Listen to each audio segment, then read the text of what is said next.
Welcome po sa Fact to Fake News with Happy and Healthy with Connie na atin po naman pag-uusapan ang tungkol sa ating ngipin. Kasama natin ang ating cosmetic dentist na si Dr. Ralph de las Alas or Doc RFD.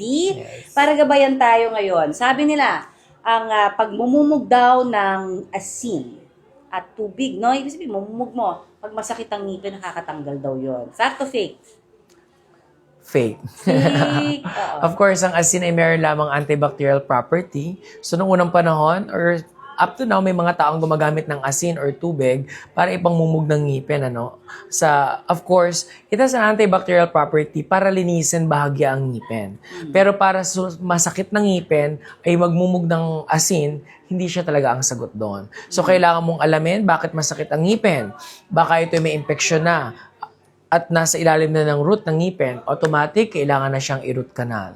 Kapag sira na ang ngipin, at hindi na kaya ng root canal, kahit magmubog ka ng asin or ng malingamagam na tubig, hindi mawawala yon. Kailangan ng bunutin. At pag nabunot, kailangan mo nang gamitan ng postizo, implants, or fixed bridge. Ayan, thank you so very much, Doc. At sa lahat po ng mga tumututok sa atin, thank you. At lagi hong tumutok lamang din dito sa Happy and Healthy with Connie Facebook page. Until our next, stay happy and healthy. Thank you, Doc. Happy and healthy with Connie.